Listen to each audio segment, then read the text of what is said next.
As a 28-year-old man, I am the head of my family. I don't want to brag, but it's a fact. My hard work ethic started when I was 12 years old, mowing lawns in my neighborhood. At 16, when all my friends were getting new cars from their parents, I saved up and bought my own car. I was able to pay for my college education without going into debt and landed a well-paying job in finance, which allowed me to earn a six-figure salary by the age of 26. I mention all this not to brag, but to describe the dynamics of my family relationships. From the very beginning, my parents felt that they had to help me financially, as if it were in their DNA. The eldest son, of course, has to bail you out when you need it. As soon as I got my first real paycheck, they immediately turned to me to help them pay their bills. On the day I received my signing bonus at my new job, my mother called and asked if I could pay their credit cards because, according to her, family should take care of family. They never expressed sincere gratitude that didn't seem rehearsed, nor did they acknowledge the sacrifices I made.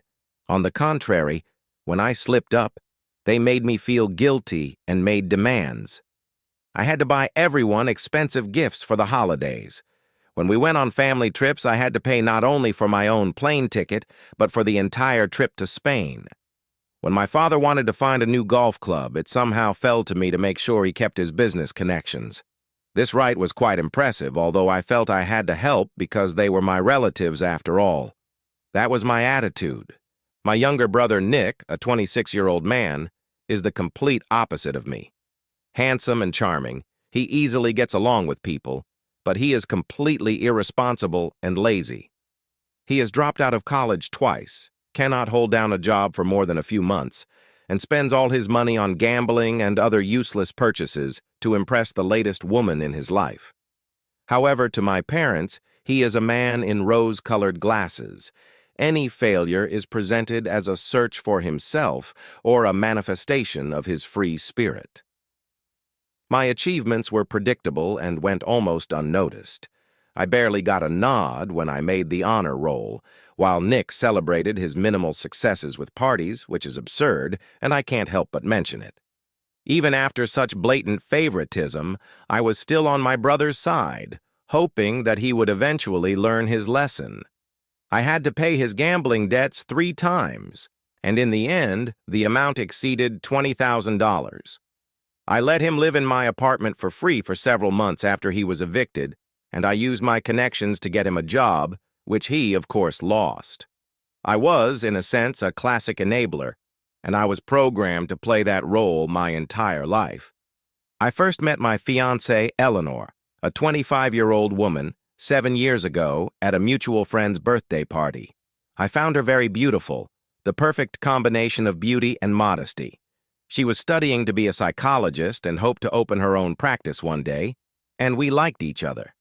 Less than a year later, she moved into my apartment, where I covered most of our expenses so she wouldn't have to worry about money and could focus on her studies.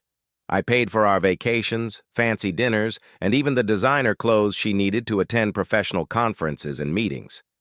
I thought I was buying our future together. 4 years later, we got engaged, and I was truly happy because I believed I had finally found someone who loved me for who I was. But the dynamic began to change. Eleanor and Nick seemed close from the start, but their relationship began to change. I noticed that she started dressing up too much for family dinners and wearing too much makeup, nothing obviously wrong but still noticeable. I often caught them talking and giggling about some secret joke I didn't know about. During family parties, they could often be seen engaged in serious conversation, apart from the rest of us. When I asked them about their relationship, Eleanor dismissed my concerns, saying she was just giving him sisterly advice. I dismissed my doubts as paranoia and convinced myself that it was good that my fiancé and my brother got along well. I worked very hard, at least 60 hours a week, as our wedding date was approaching and I wanted to secure our future. After the honeymoon, I even planned to surprise Eleanor with a large down payment on a house. However, I began to notice some disturbing changes in her behavior. Eleanor became increasingly attached to her phone, to the point where she turned the screen away when she sent me messages. She started going out with her college friends twice a week. I convinced myself that she was probably under a lot of stress and needed some freedom, considering that she was doing most of the wedding planning. To make up for my absence, I agreed to all her extravagant demands, whether it was a first-class hotel, a honeymoon in the tropics, or a designer dress, and thought it was worth it. Our joint bank account took a big hit, but I figured we could manage after the wedding when Eleanor started working part-time as a consultant. She showed me spreadsheets of wedding expenses and her contributions, and I didn't doubt her. 3 months before the wedding, I came home early one day because my boss insisted that I go home since I was tired. I planned to surprise Eleonora by bringing her dinner, but when I got home, she wasn't there, even though she told me she was going to study because she had an exam. At first, I didn't think much of it. Maybe she went out for coffee. I fell asleep on the couch and woke up around 10 p.m. when Eleanor slowly entered the apartment wearing strange clothes. When I asked her where she had been, she became defensive, saying she needed to relax with friends because of exam stress. I sensed that something was wrong, but decided to keep up appearances. The following week, she was in the shower when her Apple Watch vibrated, notifying her that Nick had sent her a message. It read, "Can't wait to see you again. Just tell them you're drinking with Jessica on Thursday." I froze. I also knew I had to give her some privacy, though I couldn't deny the consequences of her privacy, namely an affair with my brother. I picked up the watch, and the password, it turned out, was my birthday. I unlocked the messages and was met with a flood of revelations. Hundreds of messages sent over several months, photos, and even conversations in which they laughed about how they slept together in our bed when I worked late. Their family weekend trips under emergency circumstances were well organized. Upon further investigation, I discovered alarming withdrawals from my wedding account. Thousands of dollars were missing, uncovered through hotel reservations, elegant dinners, and weekend spa trips, all with Nick. These adventures took place while I was at business conferences or on trips out of state. The more I learned, the more I realized that there were messages between Eleanor and my parents that indicated their collusion. Not only did they know about the affair, but they encouraged it. My mother told Eleanor that I was boring and that she needed someone more interesting like Nick. Showing favoritism, my father said he was glad to see that Eleanor seemed to be a positive influence on Nick. At that moment, holding the phone in my hands and reading between the lines of the deceitful messages from the people I considered closest to me, I felt a sudden clarity. My fiancé, my brother, my parents, the people I trusted, were all plotting against me, spending my money, and building a future in which I had no place. I didn't fly into a rage or cry, but I felt a cold horror spreading through me. These people were leeches, and I opened my eyes to reality. And then I decided that I would no longer be a good guy. As usual, I was ready to become a knight in shining armor and show what happens when you cross a good, reliable person. That evening, I didn't argue with Eleanor. I kept my cool and decided to end it all quietly. The next morning, I made coffee and got to work while she was still asleep. I called the bank and withdrew half of our savings, which was mostly my money, into a secret account that she couldn't access. Then I canceled all the wedding plans, the banquet hall, the food, the disco, the flowers, and the honeymoon reservations. And although in most cases the deposit was non-refundable, I didn't care about losing the money. It was much better than being stuck in an unhappy marriage that would end in a painful divorce. When Eleanor finally woke up, her mailbox was overflowing with cancellation confirmations. The look on her face was priceless as she started panicking and calling vendors, looking at me with complete bewilderment. When she finally asked, "What the hell is going on?" I shrugged and replied, "I don't want to marry someone who cheats on me with my brother behind my back." She pretended not to understand, but her attitude changed dramatically when I showed her the evidence. She went on the defensive, making excuses, saying she was lonely because of my job.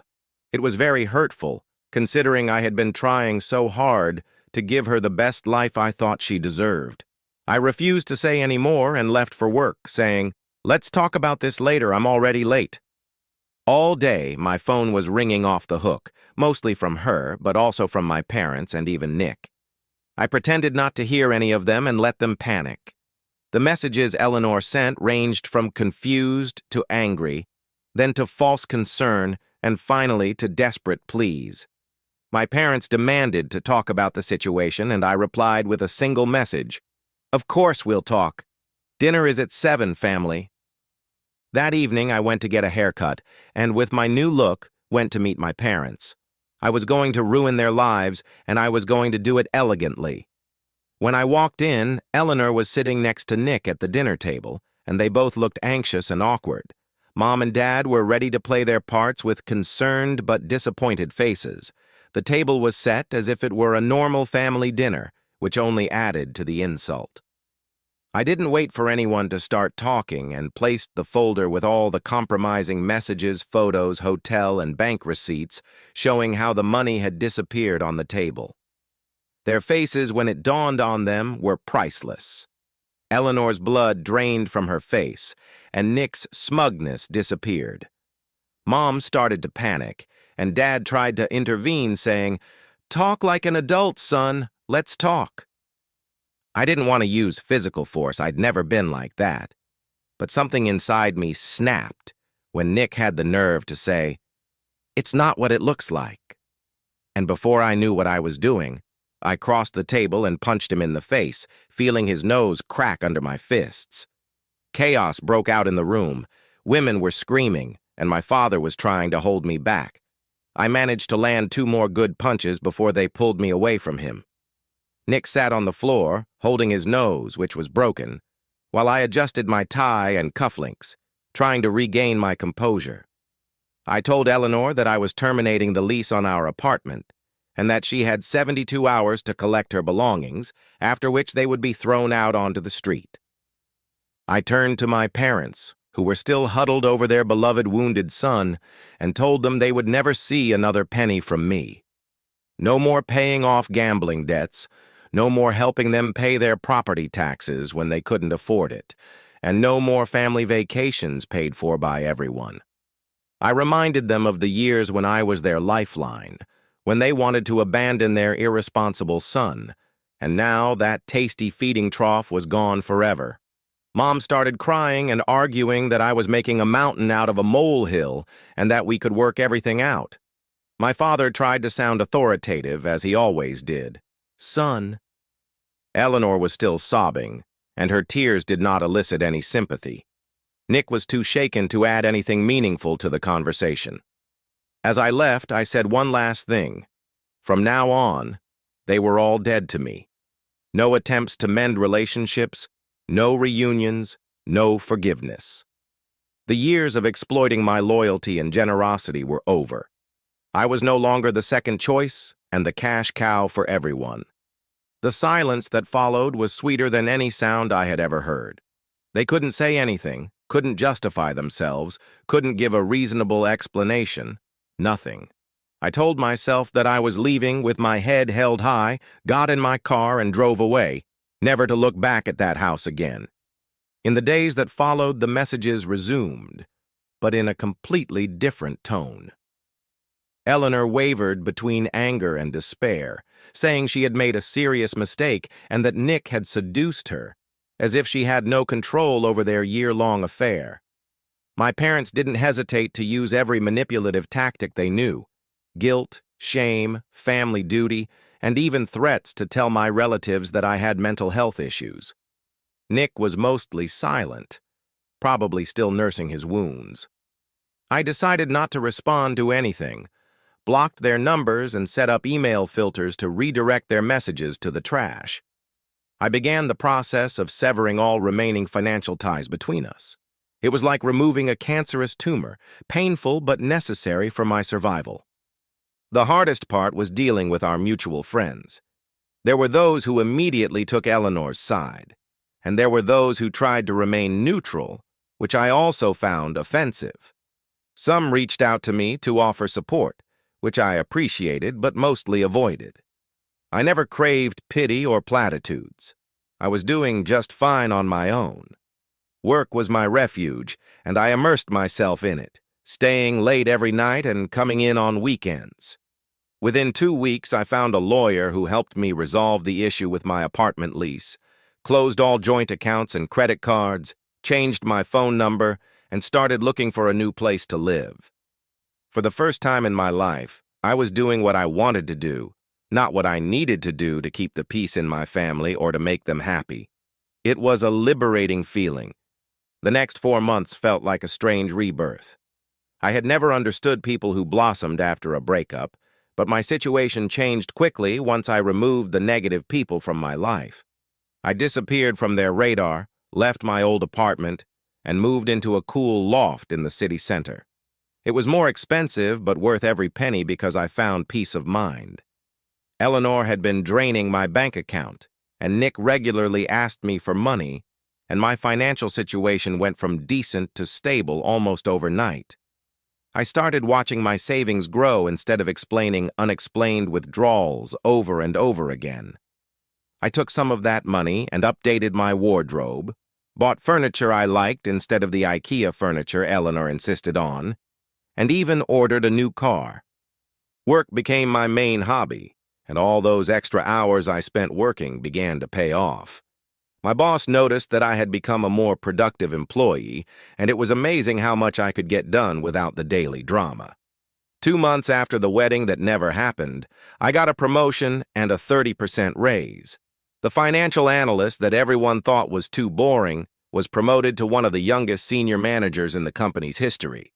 I also got into fitness and found an exciting boxing gym owned by a former MMA fighter who didn't believe in easy wins for beginners.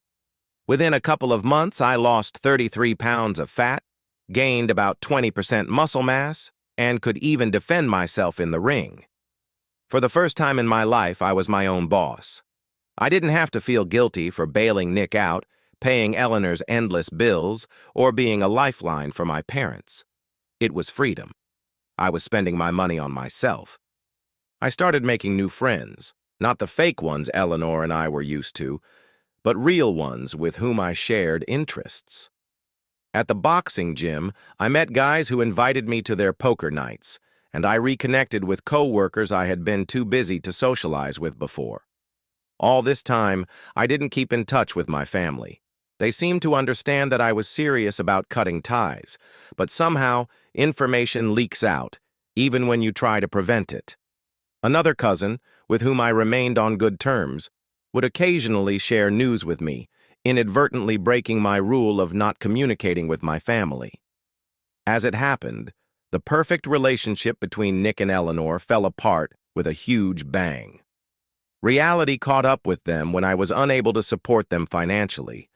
Without my help, Nick became addicted to gambling, which spiraled out of control and led to constant arguments over money. In fact, he started sleeping with prostitutes just 3 months after he and Eleanor officially got together. Karma can be so cruel, right? My parents had their own problems too. Without my financial support, they were forced to cut back significantly on their expenses. My father put his retirement plans on hold, and my mother gave up her membership at the country club. It's a terrible situation, isn't it? I guess I'll be playing the smallest violin in the world. I won't lie and say I was happy to hear about their problems. I can say I'm not proud of it, but I'm telling the truth.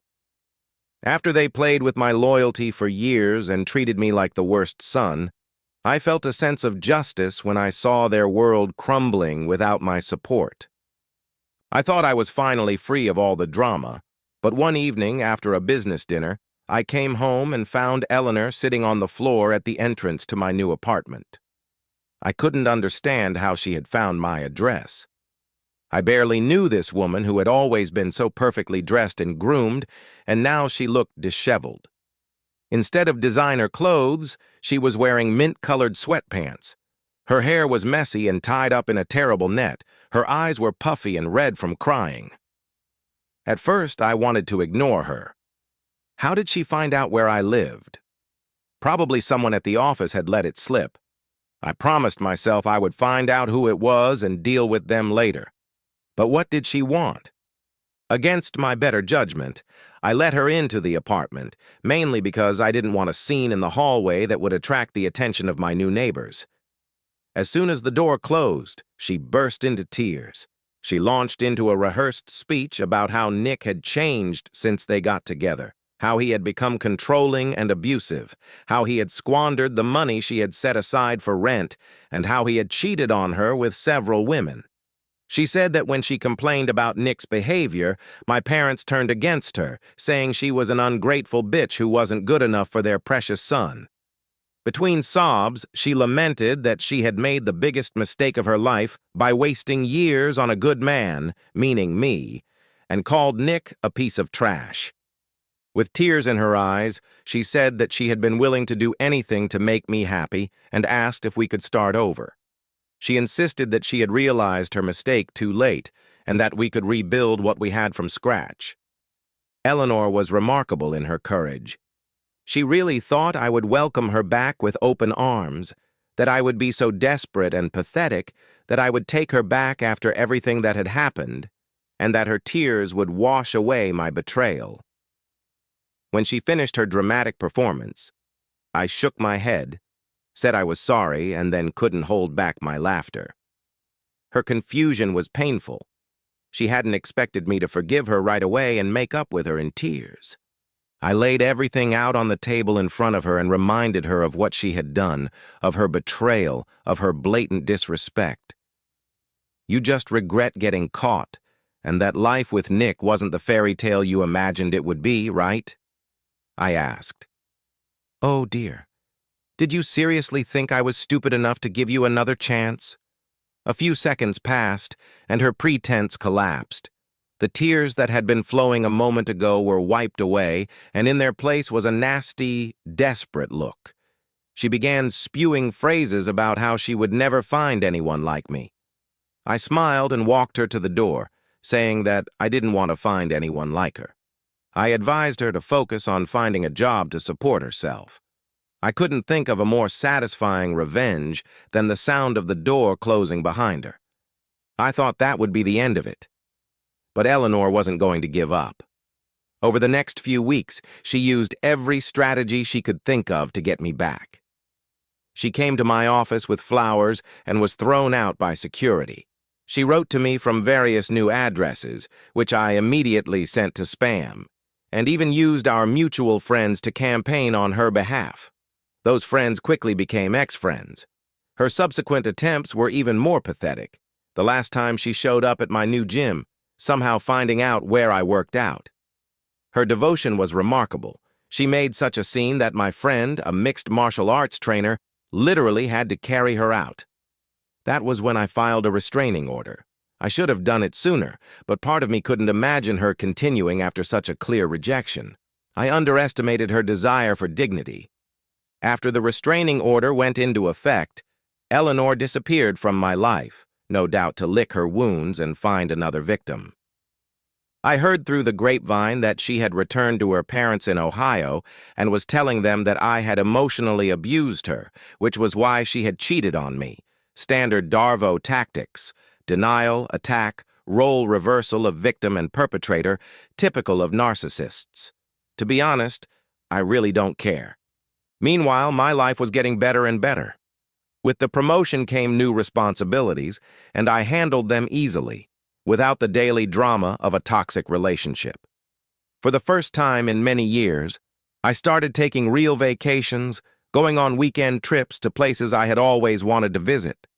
I finally bought the motorcycle I had dreamed of for a long time, but which had previously been too dangerous and unsuitable for my age. For the first time in my life, I was living my life to the fullest. But life has a way of disrupting the peace. Just when I thought all the drama was behind me, Nick and Eleanor's story took a different turn. Even though I managed to stay out of my dysfunctional family's way, their explosion spilled over into my life. And the rumors about the difficulties in Nick and Eleanor's relationship were not exaggerated, but rather underestimated. Now that my cousin, despite my protests, still kept me informed from time to time, relishing the scandal, Nick and Eleanor broke up in the most sensational way. Nick also lost all their joint savings and left Eleanor with unpaid rent and no means to pay it after he left. When she turned to my parents for help, They basically told her it was her problem now. Meanwhile, Nick returned to my parents, and they took him back with open arms, despite everything. Only this time, my parents were forced to pay the price for their decades of poor parenting. My absence when they needed financial help to cover the holes in their budget meant that they had to pick up the tab for Nick out of their own pockets. Nick smelled blood and went for the jugular. Somehow, the facts are unclear, he convinced them to mortgage their paid-off home to invest in a so-called sure thing. It was a typical scam, but they fell for it because the golden boy couldn't do anything wrong.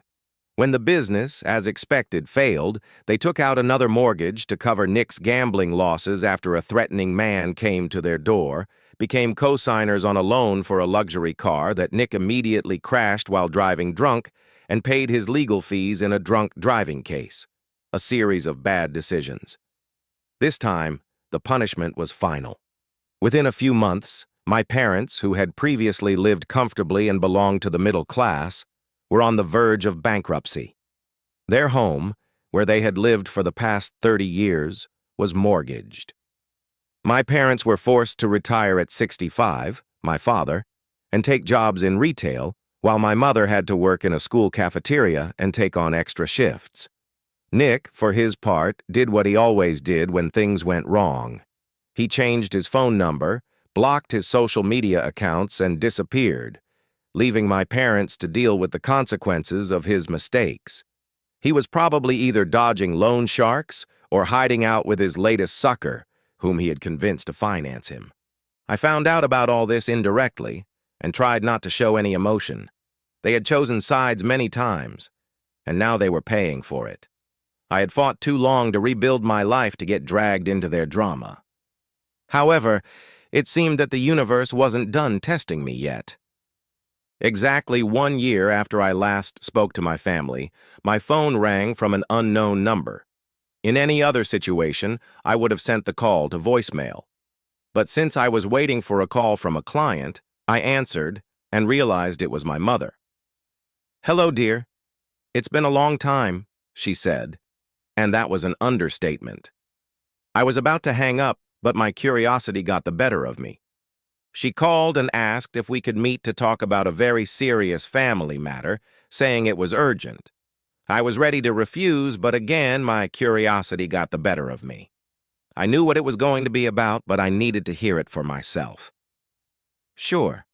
How about tomorrow at the cafe near your office?" I arrived a little early and chose a secluded table with a good view of the door. I ordered coffee and saw them come in. My God, if you had told me that was my parents, I wouldn't have believed you. My father had lost at least 20 kilograms and his hair was thinning. My mother's carefully groomed appearance was completely ruined. She wasn't wearing any makeup, her hair was a mess, and her clothes looked like they were bought at a cheap store. They looked like they had come from hell. When they saw me, they exchanged embarrassed half-smiles. I didn't respond or smile, but simply gestured for them to sit down. My mother tried to hug me, but I pulled away, unwilling to give in to their false affection. "What do you want?" I asked, getting straight to the point. Their story began haltingly with awkward glances and a few tears in my mother's eyes. It seemed that Nick had really gone too far this time. As soon as I cut off all financial ties with him, my parents were forced to deal with his mess on their own. They told me how they were losing everything. The house was mortgaged, their credit history was ruined, their retirement accounts were depleted, their medical bills were mounting, and their car had been repossessed. But as if that weren't enough, Nick disappeared off the face of the earth about 4 months ago, and his last act was to empty their rainy day savings and vanish completely. Dad couldn't even look me in the eye when he pushed a folder across the table filled with pages detailing their financial ruin. Mom resorted to manipulative tears. "We need help, dear. Where else can we go? How much did they need? $80,000, $50,000 to stop the foreclosure process, and $30,000 to pay off the most urgent debts. They had done everything they could. No bank would take them with their terrible credit rating, and none of our relatives could help them. It seemed like I was their last hope. Their disdainful, boring, stable, financially responsible son, whom they had humiliated for years, was their only hope. The irony was almost unbearable. "What terrible mistakes we made," my mother sobbed. "What we said to Eleanor about you, how we handled everything. We were wrong. So wrong." My father finally came to his senses and said, "We didn't see who Nick was. You were always a good son." I almost felt something. Almost. But it wasn't about my feelings. It was about the fact that they got what they deserved and were trying to find a way out. If Nick had come home the next day with a winning lottery ticket, they would have welcomed him with open arms and never mentioned this tearful story of reconciliation with me. "What did I do?" I asked, not opening the folder, not even looking at what was inside and pushing it back onto the table. "Wait a minute. You're the one who got my fiancée to have an affair with my brother. You went and told her I was boring and that she needed someone interesting like Nick. You used me. And then, when I finally broke up with all of you, you kept helping Nick until he ruined you. And now you want me to give you $80,000? My mother's tears flowed even more. "We are still your parents. As they say, family is family no matter what." I couldn't hold back my laughter. "Family is family? That's what you say? Where was that loyalty when you were plotting against me?" And my father made one last desperate attempt. "We're going to lose our house. At our age, we'll be homeless. We have no idea what we're going to do." I stood up, towering over the two pathetic creatures in front of me, the very ones who had shamed me my whole life and were now literally begging me for help. "You should have thought about the consequences when you bet on the wrong son." Mom tried to take my hand, but I pulled it away. "Please," she thought. "Where will we go?" "That's not my problem," I said. "Your decision has been made. Nick is my son too. Go find him and stop wasting my time." With that, I stood up, threw $20 on the table for the coffee and tip, turned, and walked out. Good luck with the eviction. I would have said stay in touch, but I won't. When I looked out the window at them standing outside, the look on their faces was entirely appropriate.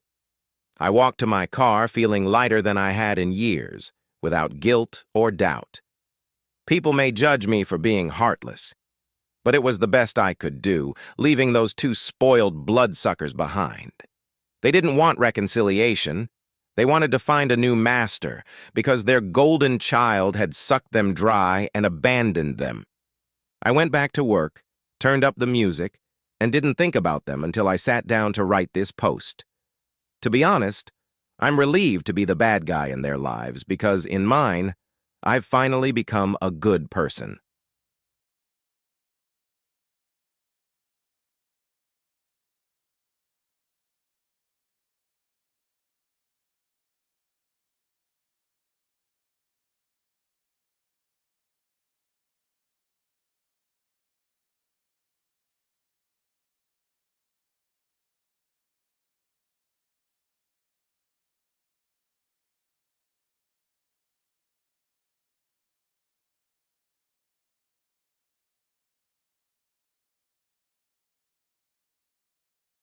I kind of expected it, but wasn't as emotionally prepared as I thought I would be.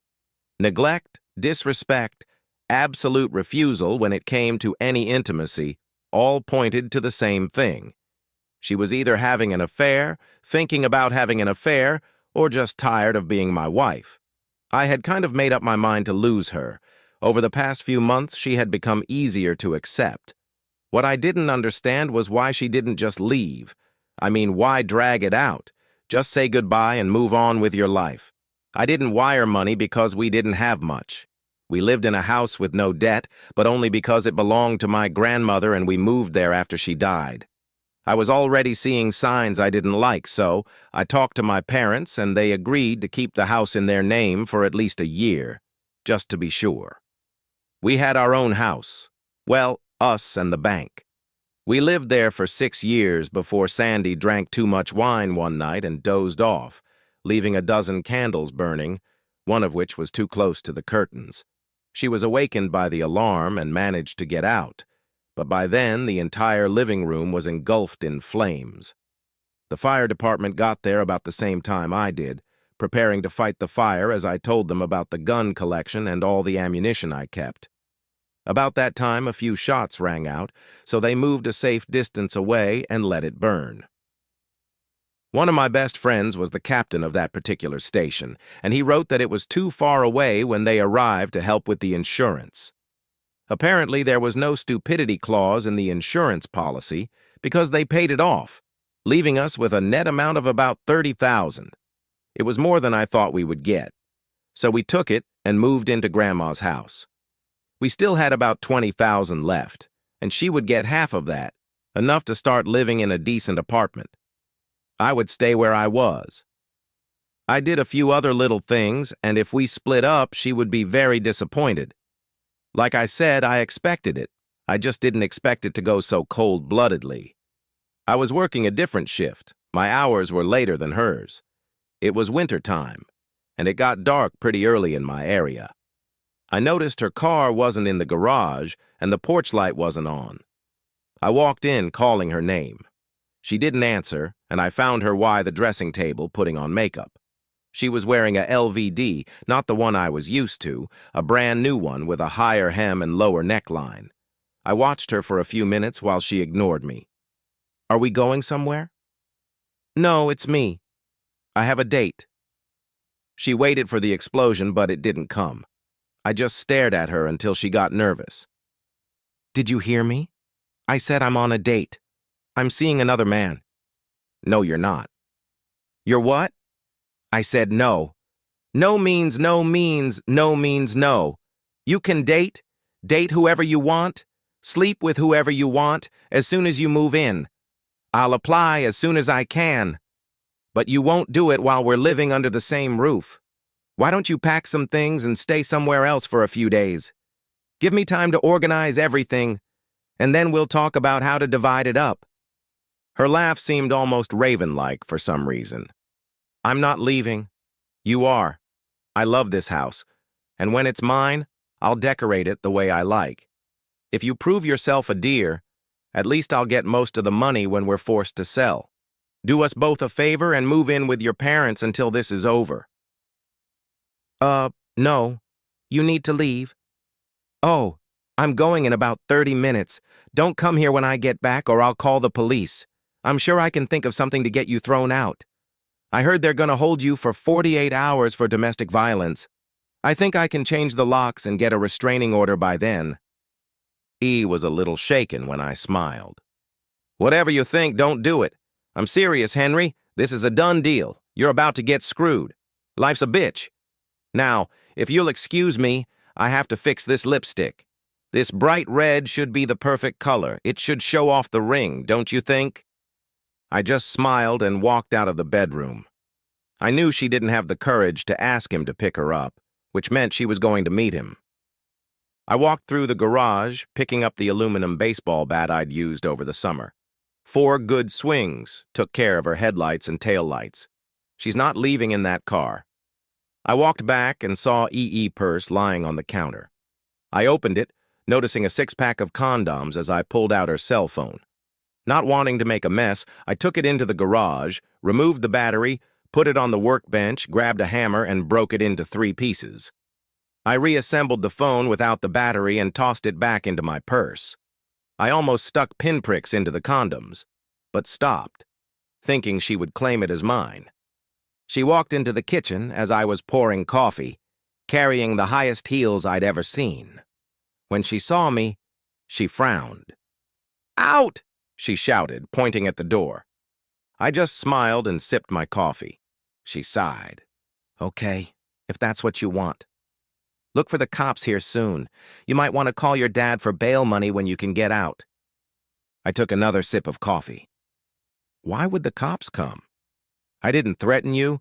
I didn't raise my hand to you. All I did was refuse to let you kick me out of my house.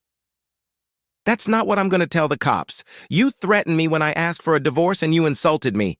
I'm afraid for my life. They always trust a woman. I'm not kidding, Henry. You got about 30 minutes until I call." She stomped away as fast as she could in those heels. 5 minutes later, she could be heard yelling through the door. She burst in, and the look on her face made me a little nervous.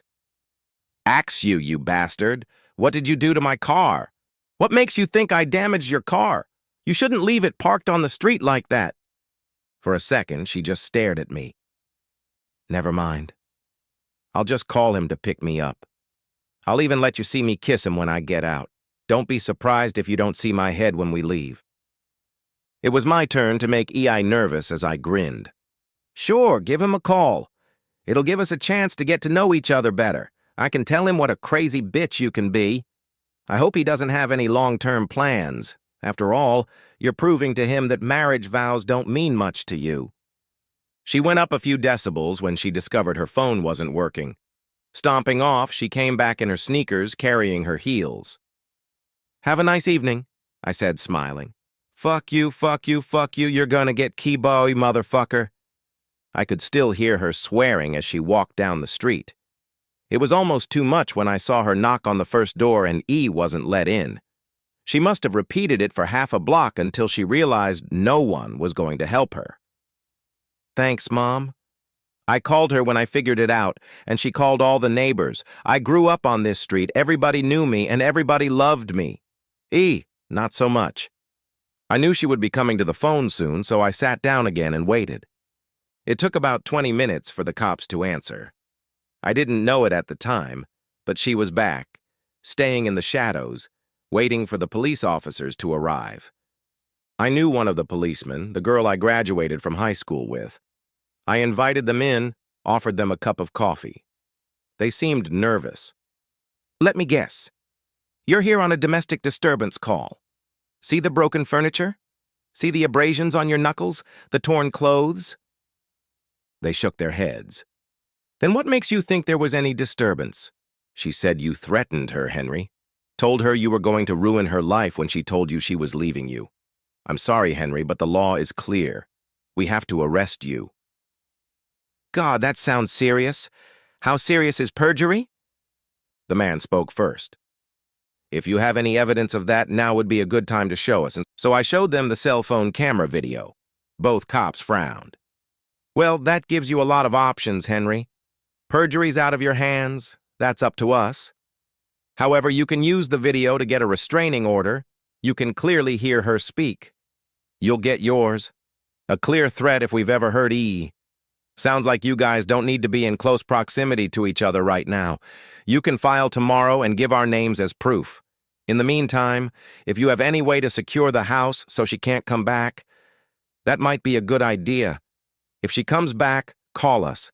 And Henry, I remember how nice you can be when someone hurts you, so don't, okay? Let it go to trial and let it go. You hear what I'm saying?" "Yes, ma'am, Sergeant." Sweet cheeks. "Oh, I'm sorry. I know nobody called you that since high school, especially since you started carrying a gun. Old habits, you know. You can't hide it under that uniform. It's still a world-class asshole. Whoever's in your life right now is a lucky man, Heather." She blushed and walked out. I seemed to have suddenly developed the ability to piss off any woman I come in contact with. The guy smirked. "Sweet cheeks, huh? You're right. It's a world-class ass. But no one will see it now. She just went through a nasty divorce. You're not the only one with a spouse who wants to date.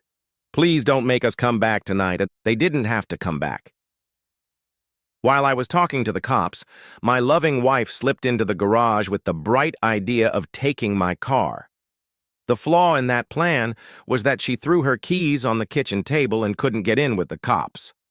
And then she saw them. I always kept a set of monster keys on the workbench. That's what she called it the first time she saw it. It was an old, but in perfect condition, 1989, full-size, four-wheel drive Suburban. I think you could fit both of our other cars in it. It was only driven when I needed to haul something on my trailer, 2 or 3 times in the summer to haul a friend's pontoon fishing and as a snowmobile. If you were careful, you would never get stuck. What she didn't consider was that I had disconnected the chain from the garage door opener, just in case that's what would happen, and to keep E out. She started the 3V-PA, The sound was incredibly loud in the small space, hit the garage door opener button, and waited until she thought it was up and released the clutch, thinking to get away as fast as possible. She should have turned on the light or she would have seen that the garage wouldn't open. The garage door couldn't match the power the 454 was putting out, nor the thrust the 3-inch low gear gave. It flew backward at the sound of grinding sheet metal, straight into the front of the police car. She had enough inertia to throw the car back several feet, causing significant damage to the front end. Heather reached for the car door as 3 Veep popped out of the garage. 5 more seconds and it could have ended very badly. E-partner wasn't so lucky. He opened the door and was about to get in when she crashed into the patrol car and the door knocked him about 10 feet down the driveway. Heather was a redhead, and I was well aware that she had a personality to match her hair. As I rushed upstairs to check on Officer Jones, she was pulling my loving wife out of the monster by her hair, all the while screaming, "High ground, bitch! Now!" My loving wife, Ginger, by the way, if anyone cares about E-name, was pretty much out of it and just moaning. As soon as she was cuffed, Heather rushed to her car and turned on the radio. "Officer down! Officer down! Get help to 411 Elm Drive now!" Officer Jones was unconscious. Most of the impact was to his face, and it was pretty clear that his nose was broken. I gently cradled his head in case of spinal injuries, so he wouldn't choke on his own blood. I must have held his head for about 20 minutes before the first ambulance pulled up. 10 minutes later, it looked like a police meeting. All the officers on duty were there. Heather rode with Officer Jones to the hospital since her car was out of commission after giving her statement to the investigator and referring him to me. Ginger got a free ride in the ambulance, too, due to the fact that she got bruises, some bruises from the airbag, and a pretty good bruise. I repeated all of this 4 times before they were satisfied. Being a small town, I knew a couple other cops, including the main one, my friend's dad. He was our baseball coach when we were in middle school. "Any news on Officer Jones, Coach?" No matter what rank he held, he'll always be a coach to me.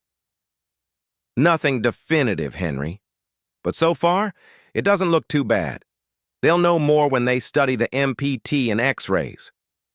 I thanked him and was just leaving when he called out to me. "Just so you know, your wife seems fine. If the accusation of everything we're incriminating her with can be called fine. How can you accuse EE of extreme stupidity? Here are the consequences." Ginger got out on bail, went into the bank and withdrew $19,000, leaving me with $1,000. She needed the money to pay back her parents' bail and hire a good lawyer. I still had a restraining order in place, so we talked through our attorneys. Our first meeting went extremely poorly for her. Comey was my parents and my attorney because their input was relevant. The attorney listed her requirements. She wanted the house, or at least half of its value. I knew she had arranged for a realtor friend to buy it for her and then sell it back to her, using her half of the proceeds for a down payment. She knew I would never agree to sell it to her. My lawyer pulled a paper out of his briefcase and handed it to my attorney. He seemed surprised, and Ginger shrieked, "What?" A lawyer explained it to her. "The house belongs to his father. His name is nowhere on the deeds. You can't get half of something that doesn't belong to you." She was still seething with anger when he named the next demand. "My client wants all new furniture in the house. Living room, dining room, furniture from all the bedrooms, silver service, and new kitchen appliances." My attorney responded with new documents. Everything we bought was paid for by check, from my father's account.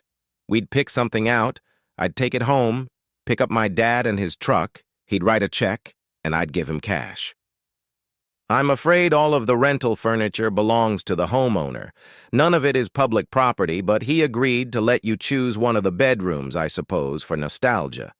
After all, almost everything we owned was out of her reach. I fixed her car the next weekend, delivering her to her parents' house when I found out they were gone trying to bail out their daughter." The judge called me and my attorney into his office during the divorce, going over the papers. He tried to hide a chuckle, but couldn't. "Very nice, boy.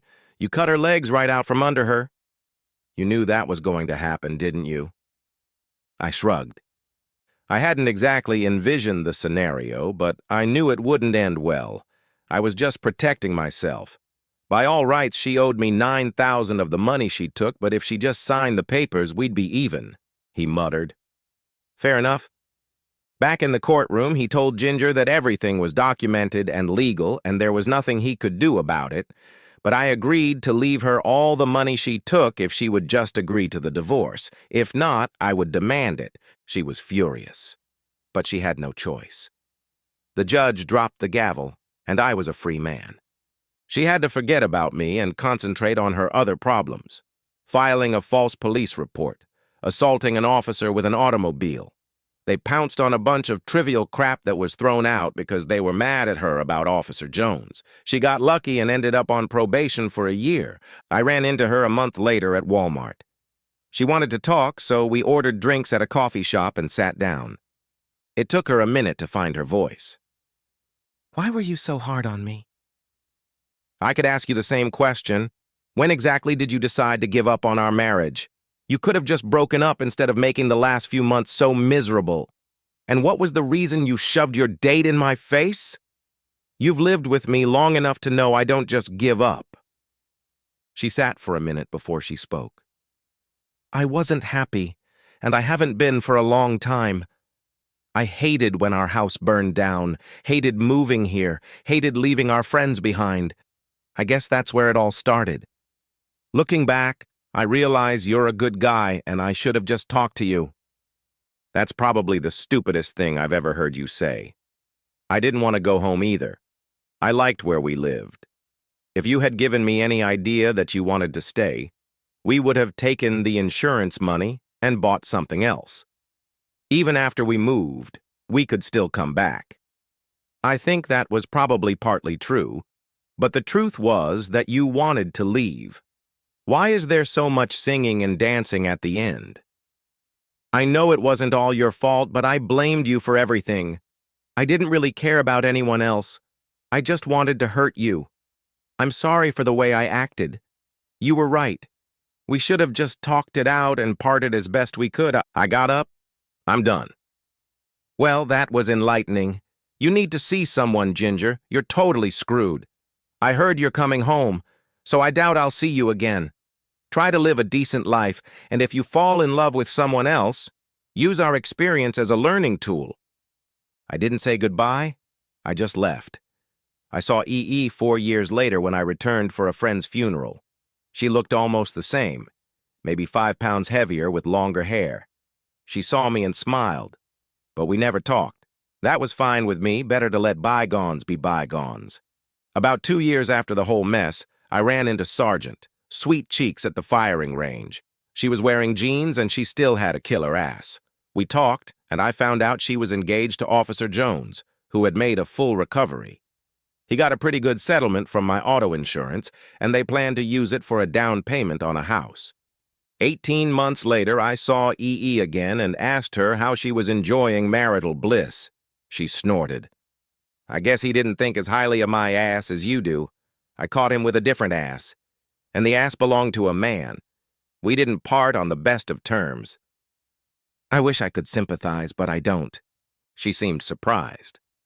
Why wouldn't she be? Because now you're free again, I hope. I never got that sweet-ass flick in high school. This might be my chance. And just so you know, even though it's a world-class ass, I like everything attached to it, including your brain. I hear you're a detective now. Can you use that superior brain power to figure out what I'm thinking about? She blushed slightly before laughing. If it's what you're thinking, I'll have to arrest you. It was my turn to glower, but I smiled. Is this one of those states? No, you're lucky. 3 bet me at 7, put on a suit, and don't say anything stupid.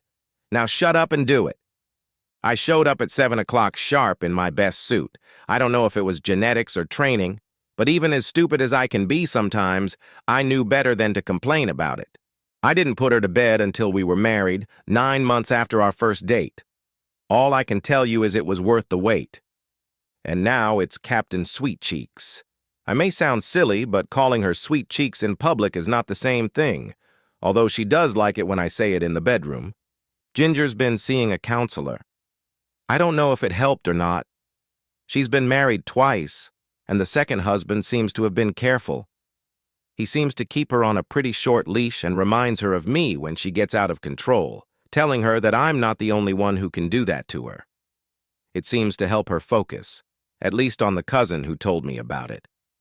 All I can say is, it's good for her. Our daughter Kelly got married today. Our wedding gift to her was my grandmother's old house. Heather never liked it, and when E's parents died, we moved into E's house, a big 2-story old farmhouse. Our son Mark will have it when we pass away, which I hope won't be any time soon. After Kelly left on her honeymoon, I surprised my sweet cheeks with tickets to one of those sea cruises, a 25th wedding anniversary present.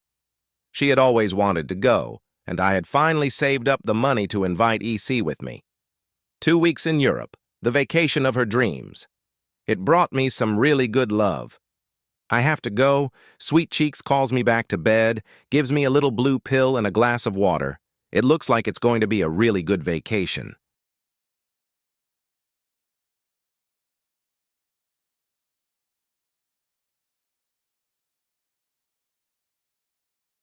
Vicky nervously sipped her coffee. She had received a message on Facebook from a man who said he had information about her husband, Michael, that he was having an affair with his wife. Normally, Vicky wouldn't have paid much attention to the words of a stranger. She had no doubt that Michael was faithful to her. They were happy and had 3 children.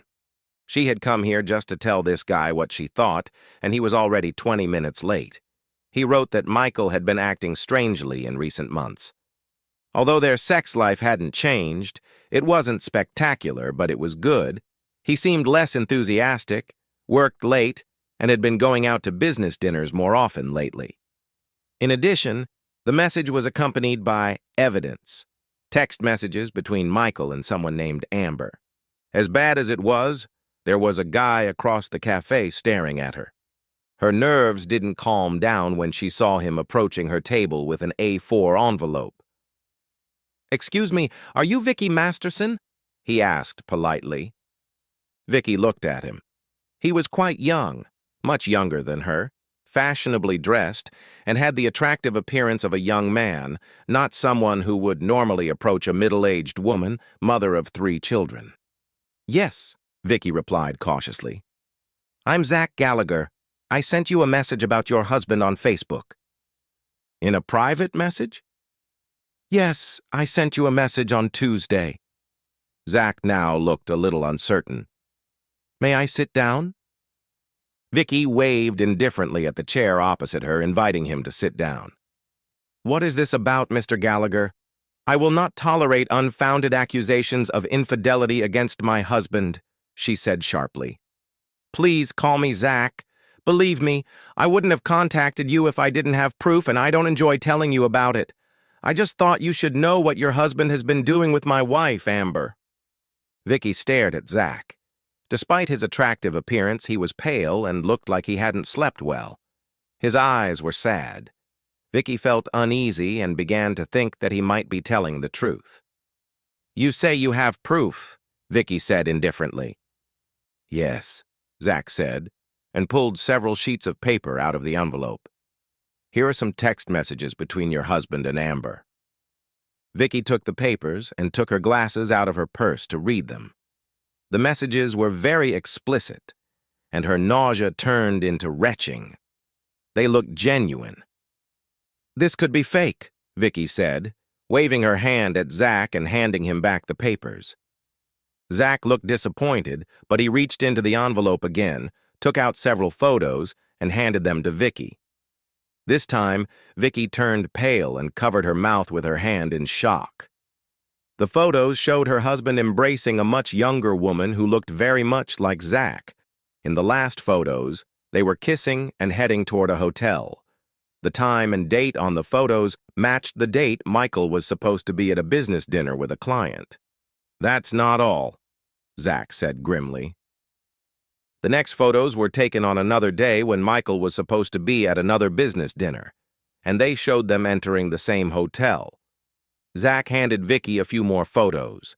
Vicky took a napkin and began to wipe her eyes as tears began to flow. How long have you known? Vicky asked Zach. About a month. Amber doesn't know that I know yet. I'm filing for divorce today. I didn't say anything before because I was gathering evidence. I asked for advice on Reddit and everyone said I should contact you. My divorce lawyer agreed and said you should call him. Zach reached for the envelope again, took out a business card and handed it to Vicky. He said that if he represents both of us, he can get a better divorce settlement for both of us, but maybe he's just advertising his services. Zach smiled slightly, earning a stern look from Vicky, but she smiled back. How long have you been married, Zach? Vicky asked sympathetically. 2 years, but we were together for about 8 years. Only 2? I'm so sorry, Zach. You had your whole life ahead of you. Zach wiped away a tear. And you, Mrs. Masterson? Call me Vicky. I feel like we're connected now, she said, gently placing her hand on Zach's. We've been married for 23 years, and we have 3 children, too. I think that's even worse. At least we don't have children, said Zach sadly. But you wanted children with Amber? Zach nodded sadly. Can I keep these?